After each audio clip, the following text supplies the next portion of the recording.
My father has not always been a prankster, but the earliest prank I can remember him pulling is he used to call himself pesculo, which is half fish, half. And when he would be in the beach, he would like jump up from the water and reveal. That is not a prank necessarily, but pesculo is famous in our household. I was floating on the ocean with my rear end up and nothing to cover it, so they call me pesculo. My father, for some reason, would also answer the phone. These are not pranks. They're just my father being insane and strange. He would answer the phone in our home, even if it wasn't ringing, start talking to whoever it was, wasn't on the line, and then would drop his pants and moon us. They love it. They love every second of it.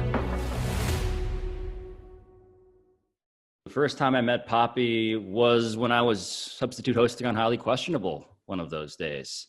Papi and I have had the same conversation for now a half dozen years. I say to him, "Hola, Papi." He says, "Pablo, ¿cómo está?" And I say, "Papi, bien, bien, ¿y tú?" And he says, "Bien, bien." And then we just trail off for a while. I'm still not quite sure he understands that I'm not Hispanic, but I also haven't corrected him. Wait, Pablo is not Hispanic? Papi is a bully. People need to know that.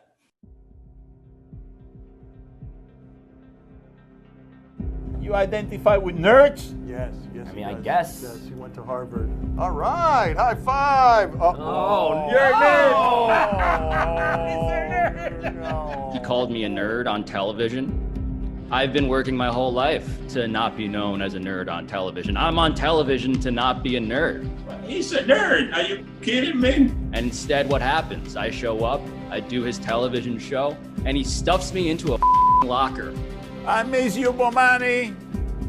I don't miss you, Pablo. You're still a nerd. I think he feels bad, Papi does, about getting a lot of people. I think he is genuinely happy making Pablo look bad. Hey, Pablo, happy birthday to you, but you're still a nerd. I always wanted to make the Harvard graduates look foolish on TV. Let's be honest, if you were pulling this kind of trick and we lined a whole bunch of people up on the wall, how long would it be before you looked at Pablo and was like, yeah, he'll fall for this? We should actually probably be ranting at Pablo for being so completely unaware of anything other than the next brilliant point he wants to make, that he's not ready to combat the tricks of a 76-year-old man. I've carried this around for a long time.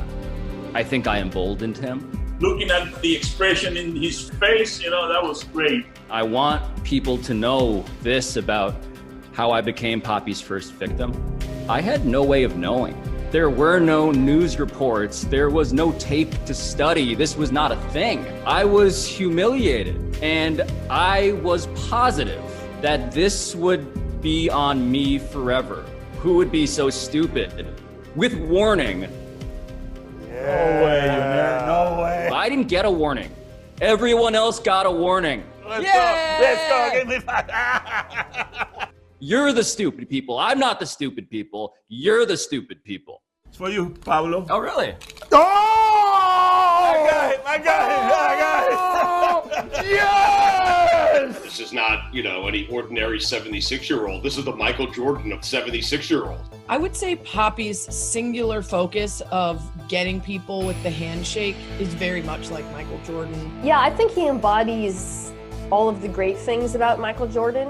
Also, some of the negative things, the fierce competitiveness, the disregard at times for his teammates' mental health, winning at all costs. Yeah, I think that actually makes a lot of sense. Michael Jordan and I both have the same bookie, Juanito. Where he is not the Michael Jordan of 76-year-olds is his actual selection of shoes that he buys at the grocery store.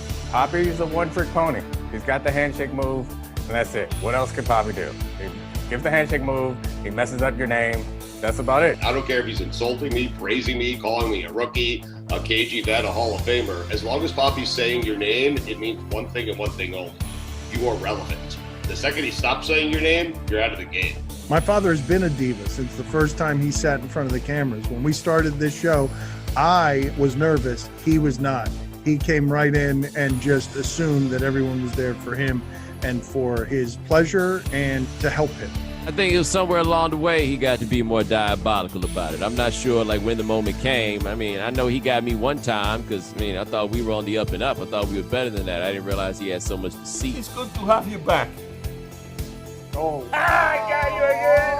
What you mean again? You never got me the first time. Ain't no again. Let's be clear about that. So I needed to let him know some of us lie too, right? So I just looked at him. I was lying the whole way. I was like, yeah, he thinks I'm about to shake his hand. No, I ain't about to shake nothing. The only thing in my father's life that has changed is the number of people who think it's clever to get him on the handshake, as he's being polite with people and extending his hand to them. When they stick it out, they now move it back. Fans of the show, they came to me, you know, down at the Clevelander, at the lounge, or even at the Heat game, and they say, good show, nice seeing you, and they extended their hand, and then I go for the shake, and they pull it back. The good thing about it is that now everyone's doing that because we're in the middle of a pandemic. I didn't think anyone else would fall for his signature move. Everybody else that has gotten and was embarrassed by it should publicly blame Pablo. Honestly, if he hadn't been so easily gotten, Papi might have given up this whole shtick a long time ago. Insofar as my pain was an inspiration for other people's pain, yeah. I think, yeah, I'm sorry. I'm sorry. I'm sorry. The way he does it is hilarious, and the hand by the head, it's just perfect comedic timing, and to watch him do it is great. I never would have thought that would be his thing. The game has been not about shaking hands for the last 2 years. Since I've gotten to ESPN, he decided to expand the game to something else. Although I will say, I do think the first time I got was shaking hands. Oh, Papi, who's that? Who's that? Katie Nolan. Katie Nolan, never heard of her. Katie, what do you like on the show today? Just happy to be here, Dan. All right, oh my God, cliches, that's where we're starting. Dale, Papi. Thank you for watching ESPN on YouTube. For live streaming sports and premium content, subscribe to ESPN+.